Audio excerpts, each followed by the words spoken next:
Welcome. My name is Kate Malberger, and today I would like to demonstrate for you how to do single fold binding. I find this binding very helpful when I'm doing smaller projects. Um, it's a lot less bulky, and I will be demonstrating the technique on this small quilt sample for my machine quilting class. I just feel double fold binding is sometimes a little too bulky for something this size. The first step you'll need to do is cut your enough strips to go around the entire quilt.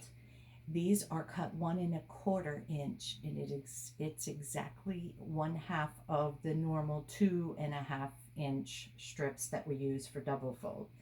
So cut your strips 1¼ and then we're going to go ahead and sew those together end to end, just like we do for double fold binding. And I have those here. We'll just sew one quickly, corner to corner. If it's easier for you, you can draw that line on, but for these small strips I usually just sew them. Then I'll go ahead and sew the rest of them. You want to sew enough strips to go around the entire outside of your quilt. Okay, so I've sewn my strips end to end, and now I'm ready to turn them on the back, and we're just going to clip the corners off, leaving a 1/4 inch seam allowance. And I think I just have 2 of those, so you can go ahead and clip those off and then press your seams open. I find it's a little less bulky that way. Finger press and press those guys open. Then you are ready to take your binding back to the sewing machine to sew it on.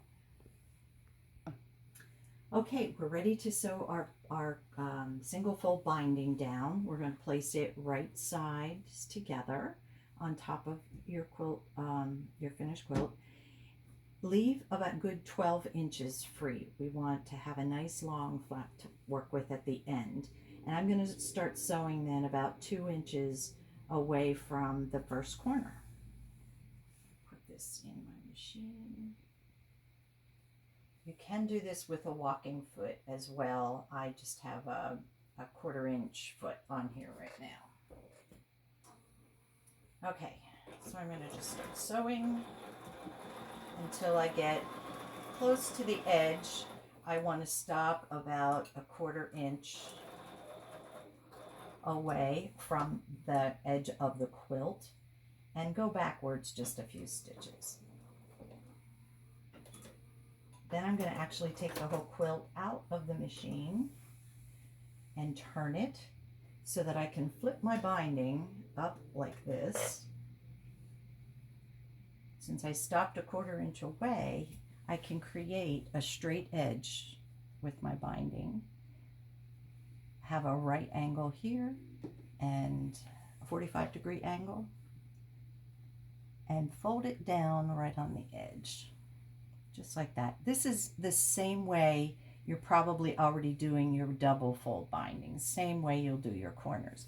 But I'm going to put that back in my machine, and I'm going to go back, start off inside a little bit so that you can back stitch to the edge. It's a very thick edge, and some machines don't like going up over that edge. And then you'll continue to sew the same way to the next corner. So go ahead and complete all 4 corners the same way, leaving at least a 12 inch flap free when you get to the edge.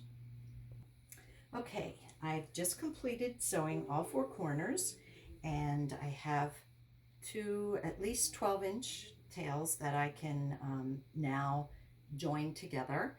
And this is the beauty of this technique, this single fold binding. This is so easy to join. You're gonna love it. Okay, so I am going to take this right hand tail and I'm gonna fold it down with a right angle like this, creating a 45-degree fold. Then I'm going to bring this one over and I'm going to fold it up. I'm going to leave about 1/8 of an inch gap between those two folds. Then I'm just going to hit that with my iron.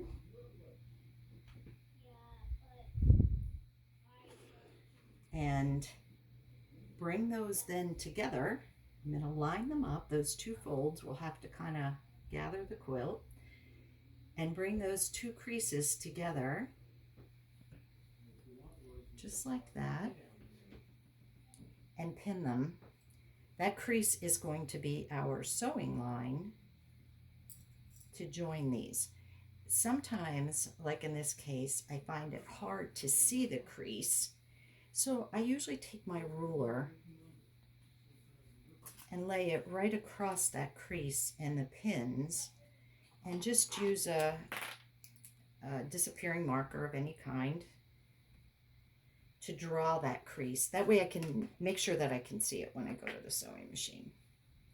And maybe we'll just put a third pin in there just to make sure that holds. And we're ready to go to the sewing machine. Okay, I'm at the machine. I'm ready to sew on the line that we just drew. And I am joining the two flaps of the binding. I'm not sewing on the quilt itself at this point. And I'm just going to sew right on that line. Sewing over the pins because I use very fine pins, and as long as you go slow enough, they will not break a needle. And it creates a nice stable edge because it is kind of awkward what we're working with here. So you can go ahead and take your pins out.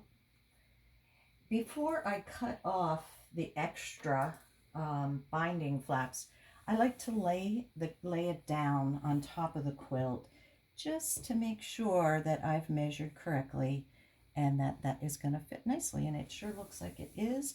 You can go ahead and cut off the tails, leaving a 1/4 inch seam, and press the seam open. Okay, so I have gone ahead and clipped, leaving a 1/4 inch seam allowance, and I pressed that. Now I'm ready to finish sewing the rest of the binding down.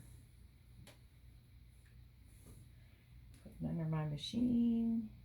We're going to continue sewing our 1/4 inch seam. And we have a nice snug fit. Using that technique, it has worked every time for me. I really, really like it. And it's so simple.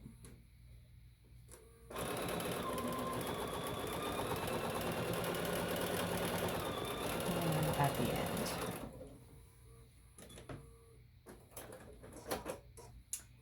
Now the only thing left to do is to go ahead and flip your binding to the back of the quilt. I like to go around and flip all the corners. I also like to use these little binder clips because we do have raw edge here. We've got to fold that down and fold again, and that will be your binding on the back. I do that on either side of the corner, and then I'll show you how I fold the corner. I just kind of tuck that raw edge in there, fold one side down, again that 45-degree angle, and then fold the other side down, and you get your nice, put a clip there to crease that. It'll be nice and creased till I'm ready to sew. Okay, yeah, and you'll get your nice meter corners. Okay, you can do that all the way around. This concludes my demonstration of the single fold binding technique. I hope it's been helpful, and I hope you give it a try on your next small quilt project. If you're interested in seeing more videos or taking any of my classes, you can find a list on my blog spot. It's Let Your Quilt Shine. At the blog spot is lyqs.blogspot.com. Thank you.